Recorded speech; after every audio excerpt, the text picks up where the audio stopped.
Susan, hi, welcome. Hello. So, executive voice, you're talking about people raising their visibility, but in a very particular style, and we're not talking about online, so tell us more about what you do. That's right. I mean, obviously, being visible online is very, very important, but I'm thinking of real life situations where, like, we're communicating, we're talking to each other. When you're with colleagues, when you're with people who are decision makers, being present and being able to talk to people and being noticed is crucial for career development. So what sort of skills do you need to equip people with that they perhaps don't have or they haven't practiced for a while that really helps in that? How do we get visibility beyond people we're working with? I mean, in an environment like this, of course, you know, we were introduced and we've had a really nice chat, but how do you do that generally, you know, for people who are looking for visibility, say within an organization? That's a really interesting question. I believe that you have to become interesting and interested. And if you have something that you stand for, whether it is that you stand for equality or stand for everyone being healthy, or that you are passionate about music or sport, then immediately people will sing you out. You will be noticed for that, and people will start talking to you about that. Do you think people are getting more or less hesitant about disclosing, you know, where their passion is or what their interest is for? I mean, it's happening all the time in social media. So have we forgotten how to do that in real life, or is that something that really helps? I believe to a certain extent we have. We hide behind the social media and think, well, I've raised my visibility by posting a few things, when in fact you could easily go round to somebody and say, do you know what?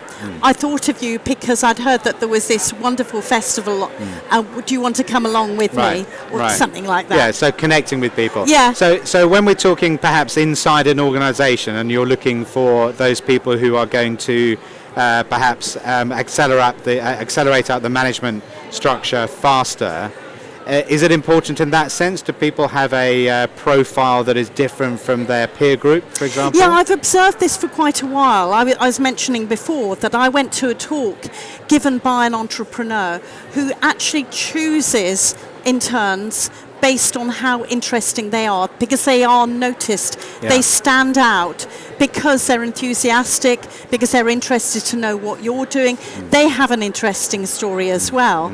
And that is better than someone, dare I say it, that works hard and perhaps is waiting keeps their head down. Yeah, it's almost this from a father of 4 children, quite a worrying trend in terms of internships seem to be one of the only ways of getting a permanent job, and you know, having the enthusiasm and the differentiators in that environment. Is that something that you work with? Do you train people for that? Do you focus on that? I tend not to train people at that level. They tend to be more senior level, and they might have been really, really good at their job, and they're wanting to go for promotion to the top level, and maybe they're not being noticed enough. Yeah, okay. So what's the sort of advice you give people about how they differentiate themselves from others perhaps in a promotion race?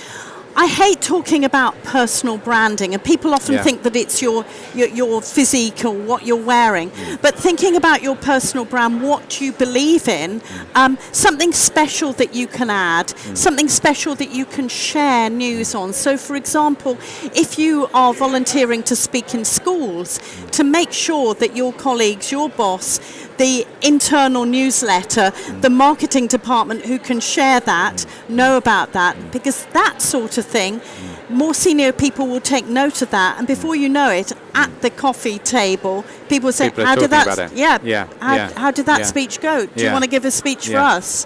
For example. Same with volunteering.